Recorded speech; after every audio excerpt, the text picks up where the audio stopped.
What's the fastest way to start making money online as a music artist? Is it by uploading your music to streaming platforms or digital stores and hoping people will stumble across your music, or that the algorithm will be merciful and just spread your music for you? Is it merch or Patreon or maybe something like sync licensing? Well, the answer is none of the above. In fact, the fastest way to start making a really decent income as a music artist online is through creating Spotify playlists. This might sound crazy, but my friend Nico Gent, who has over 4 million monthly listeners on Spotify as of the recording of this video, and who makes a full-time living from his music, he actually makes over $1,000 a month just from his Spotify playlists alone.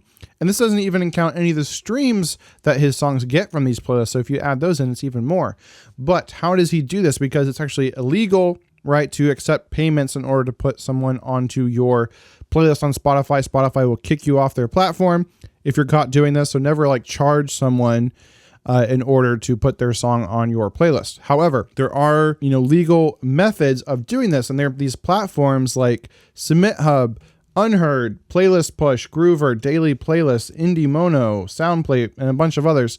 You can actually submit your playlist to these sites. Usually you need like 1,000 actual followers or more, and they have ways of determining if these are like real legit followers who are actually listening to the playlist.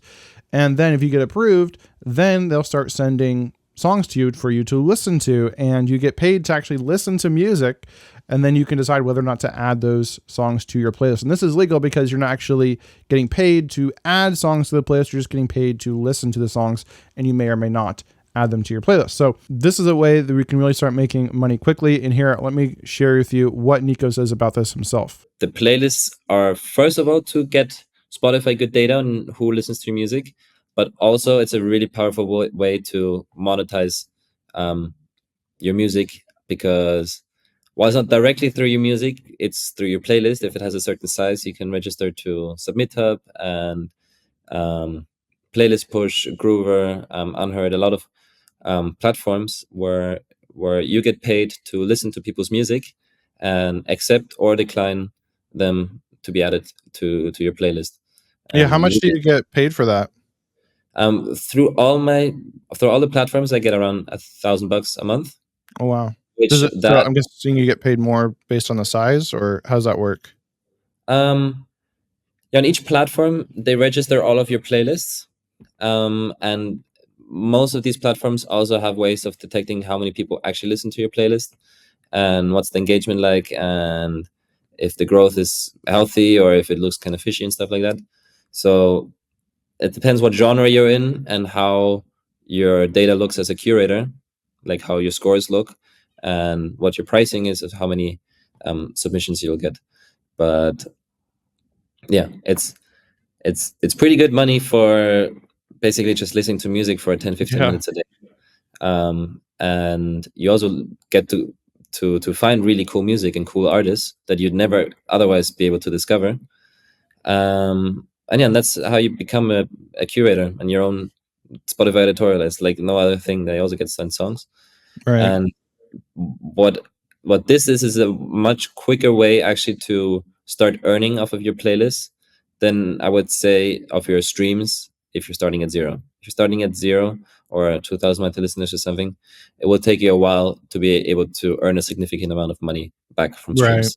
Right. It will take probably 6 to 12 months until you see a few $100, $1,000 or something coming in. But with the playlist, you can set this up in a few months. I'd say 2 months. You can have it done, or even less. Now, if you are a new music artist and you don't yet have any music out there on the interwebs, then I highly recommend you use Landr as your distributor. This is what I use to get my music onto over 150 plus online music stores. Why this is great is because you keep 100% of your streaming revenue. You can upload unlimited music, and it also makes sure that you collect all the royalties that you're owed, such as YouTube Content ID. We also have an awesome cover song licensing option for you and a bunch of other amazing features. So if you're looking for a music distributor, maybe you already have one, you're not happy with it, or you don't have one yet, then I highly recommend Landr.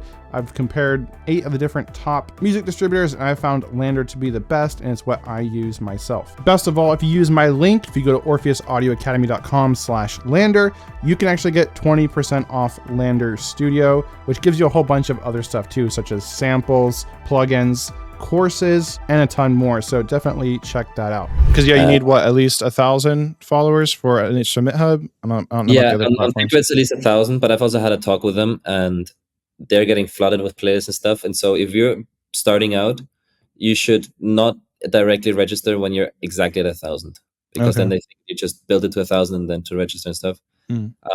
Build it a little bit past that, maybe to 1,500, keep it a month older and stuff. So these platforms see that this playlist and just like appear and like immediately go into something and now wants to earn money. It's like they like to see it a little bit healthier for growth, also past 1,000 followers, because a lot of people build it to that, then they get accepted on SubmitHub, and then they start promoting the playlist, and then it goes down.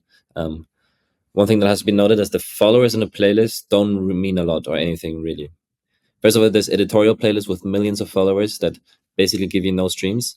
And the same goes for like your own playlist. If you don't promote it, people will stop listening to it. It's like usually the people that you get from your ads, they listen to your playlist for a week and then they don't anymore. So what I do with the $1,000 I get a month, I reinvest 600 to 700 back into the ads, and I keep the playlist growing. First of all, I get my music promoted, like my streams, and I give Spotify really good data by continuously having people go to these playlists and check out the music and listen to other similar artists. Right. So you're running ads to your individual songs when they release, but then you're also regularly promoting these playlists with ads. Is it kind of the same process with the multiple ad creatives? And then how many playlists are you like actively growing and building? So I'd focus on one at a time, maybe two. At this point I have like 5 or 6 playlists, but only 4 of them are really active that I keep promoting. It depends. If you have a big enough catalog where you can make a playlist just out of your tracks, then you could do that and promote a playlist just out of your music if your catalog is big enough. But if you have 2 different subgenres, then I would make 2 playlists, so you can promote both halves of your catalogs effectively through the playlist thingy. But I would start off with 1, and if that has grown to a point they're doing well, then maybe do a second one. 2 is enough. 3 is really good to be a curator and everything. And then everything over that is just better than that, but not necessarily. So now how do you actually do this and actually submit to get your music onto these platforms? Well, here is SubmitHub. I'll have these links in the description below, but you can go to submithub.com/apply. And you can see, this is interesting. You can sign up as a curator or an influencer. So get paid to share songs on your TikTok and Instagram. So if you are an artist and you're actively building your TikTok or your Instagram, you may be able to apply as an influencer as well. So that's pretty cool. But if we're assuming you're just doing this playlist strategy with Spotify, we'll do Curator. And you can see the steps are pretty simple. 1, create a user account, fill out a quick form, and then we'll review your application. So we can click sign up here, put in your information. So then here, once you have your account, you can say how you'll be sharing the music. So how do you mostly share music? In a blog post, you must have at least 1,000 fans, be more than 6 months old. In a Spotify playlist, must have at least 1,000 organic engaged followers on at least one playlist, no payola or bot followers. Payola meaning someone paid to be on your playlist. As a YouTube video upload, interesting, must have at least 10,000 followers.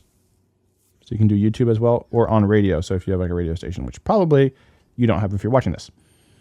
So for me, that would be like Spotify playlist.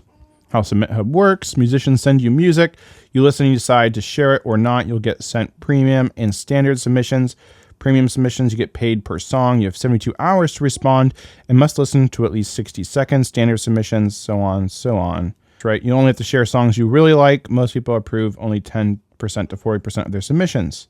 And this is cool. It really incentivizes you to actually promote their songs and to promote your playlist, because if users see that being shared by you helps them get more listeners, they'll keep sending you songs. You'll keep getting money. So think about other ways you can do this. And this is why I teach a lot about, building your own brand, building your email list, right? So, right, if you have your own kind of network around your music and your playlist as well, then you have places to promote this music outside of just Spotify. So next, here you kind of fill out your profile and so on. I won't go through all this because you can kind of see how this goes. Other platforms you can put in here. If you'd like a full, more in-depth tutorial, just let me know in the comments below, but this is kind of just showing you how to sign up. So that's SubmitHub. Then there's also Groover. You can see here, criteria to become a music creator or pro on Groover. Your project or work is serious and solid. You've been active for a significant amount of time and are currently active. You create valuable content that helps showcase emerging artists. You have a website under a Facebook, Instagram page with significant audience. There's that influencer again. You're able to offer opportunities, coverage, wise, and detailed advice artists. That's a little bit different because you can, Groover is not just playlist curators, but also different pros to help artists. So here we go. After your applications, there's the application right there and more tips on how to get approved and so on. So I'll include these links below, and there's other platforms out there, and as I find their links, I'll add those in the description as well for you to sign up. So it's all in one place, easy to use. So if you found this video helpful and you're ready to take the next step and actually implement this, and you actually want to commit to your music and actually start building a music career and actually earning a full-time income from your music, then I highly recommend you grab Nico's book, The Independent Artist Blueprint. I'll have that links below, and you can actually get 10% off when you use my code Reagan10 at checkout. So if you want to learn more about this book and how it can help you earn a full-time living as a music artist, as an independent music artist, then just go to orpheusaudioacademy.com/Nico. Now, this video was a clip taken from my full interview I did with Nico. If you want to see that full interview, then click the box on the screen right now. With that, have an awesome day. Keep creating. I'll see you in a future video.